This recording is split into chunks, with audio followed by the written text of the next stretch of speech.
Well, I am here again. I know I promised a video a couple of days ago, but it's been a couple of days since I did the Make Glitch interview. So yeah, her channel links will be down below. You know, the usual, down below and all that. I actually don't think I need to, you know, do these intros anymore. But you know, it, it's something I might need to do because if I want to make my channel or not my channel, the videos better, I think I should have these in there, other than it just starting straight away. Anyway, I hope you enjoyed the video, and please subscribe to her. Yeah, anyway, I hope you all enjoyed the video. I don't know why I said that again, but yeah, enjoy the video. Okay, so right now I've got Mika Glitch here, a American furry YouTuber, and she does own other social medias, and yeah, I'm just gonna ask some questions. How did you find the furry fandom? When I was younger, I saw a video on YouTube while browsing of a fursuiter dancing with a little girl whose name was similar to my own real name, and it was really cute. I liked it, and I think I was just browsing for, I don't know, I was bored, kind of clicking through stuff.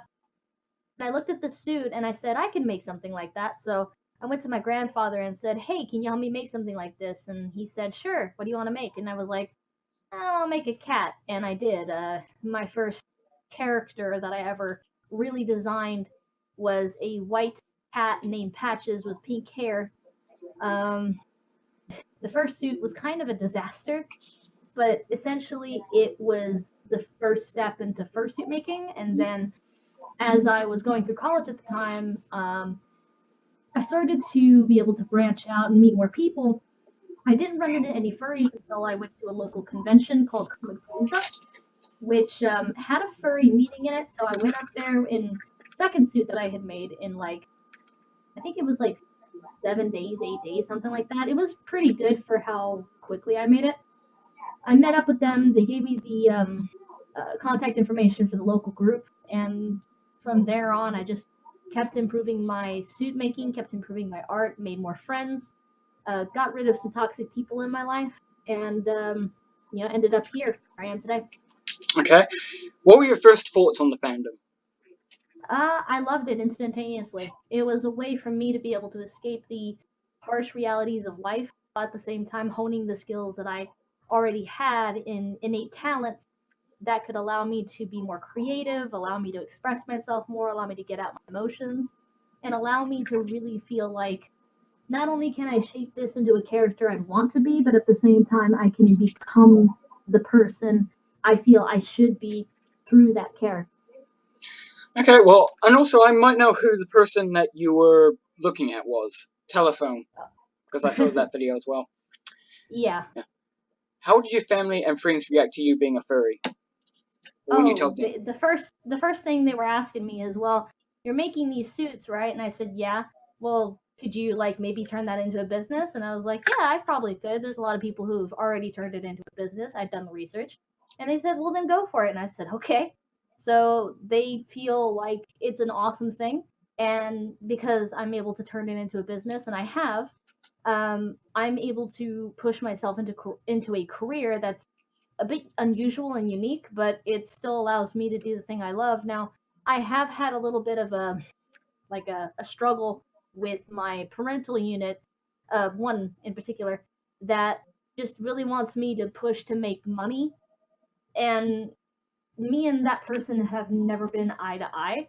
So for me, essentially, the rest of the family is very supportive, and that one person is just kind of a bit of an obstacle that I have to get around.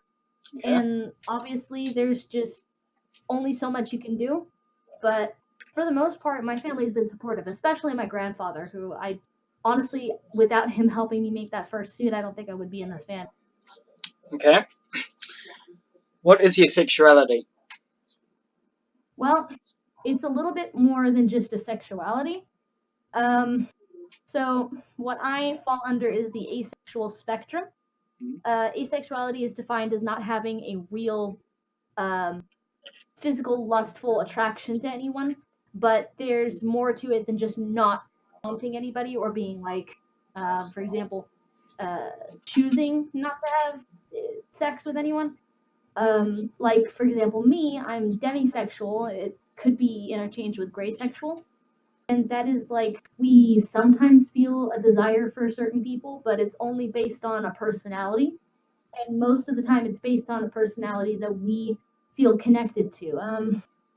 My view on it, for example, the way I feel is that if a certain person and I click in a way that is more than just their personality, more than just maybe how they look or maybe what they do, it's just everything combined, then maybe I might feel something for them. And to me, it doesn't matter what they look like, really, what they identify as, whether they're male, female, transitioning. They don't identify with any of the binary parts of male, female. Uh, to me, it's just who they are, and it's not me choosing to not have relations with certain people. It's the fact that I just don't feel anything until that certain person just happens along, and it could take years for me to develop that feeling. It could take a matter of days. It's never really something I can just judge. Okay. That's the longest someone has talked about their sexuality from the interviews, but that's actually pretty good. Why did you want to become a furry? I could dress up and be a giant animal and be a kid again. Okay. Basically, I had to grow up kind of fast with my home life not being amazingly stable, with people fighting all the time. There was a part of my life where a lot of people died all at once. I had to kind of take on a more adult responsibility like role, especially with my own education. Many times there were papers that we had to have our parents sign and stuff like that. I had to be the one to push my parents to sign stuff because they never would. They would put it off. They would look at it and they'd glance at it and then they'd go, "No, I'll sign it later." And then it'd be the day of, and I'd have to push them to do stuff. Or maybe sometimes for my own personal betterment, I'd have to forge their signature. There was also times where they might have forgotten that I was at school, or maybe they fell asleep or something, and I had to take myself, call somebody, and get somebody to get me from school, or walk all the way home. I never really got a chance to be a kid. So now that I'm able to just do what I want to do, even though I have responsibilities, I can still do this in my off time. It's not something that I do to escape my responsibility. It's something that I can do when my responsibility has the ability on pause for a minute. And it's a way for me to cope with the harsh realities of life that not necessarily everyone can just take on at face value and headbutt and push aside. Okay. What is your persona? Well, this persona is the main one that I have. This is an Asian dragon mixed in with a little bit of a bird, like an albatross and a vulture, kind of to give that wings, the ability to fly. And she's essentially like an airbender-esque type deal. I kind of got inspired by the Airbender series, the Avatar one. She's able to manipulate different elements. She's able to shapeshift so that I can like kind of try on different designs, different characters, different animals. And she's essentially the person that I wanted to be for a long time and finally can embrace being, which is somebody that doesn't take somebody laying down rules that are ridiculous and stupid and don't make sense. I can make my own rules. I can have my own destiny. Okay. So basically, your persona has reality bending powers. Yeah. Oh, nice. What furry hate have you experienced, and can you describe it? There's a particular video that I put out just kind of at random a while back. I think like a year ago, during Thanksgiving. I had went to my grandmother's house and I had brought one of my suits. It was the third version of the character Patches. I showed them what she looked like in full suit. I danced in a partial of her. They enjoyed it. And then I also got my dad to try on a suit that I was getting a customer. So I could see that, hey, does this fit you because you have the same measurements as the customer? he absolutely loved being in it. My grandmother and my uncle loved seeing my dad in it. Everyone kind of lit up like a kid at Christmas. It was kind of cool. When I posted that video, it got recommended somehow to everyone on YouTube, and I think like 60,000 views later, I'm still getting hate from it. I'm getting people, saying all kinds of stuff like, this is why God doesn't love you, kill yourself, all the normal stuff that furries get. And to be honest, for all this time that I've been getting those comments, I just kind of laugh at it.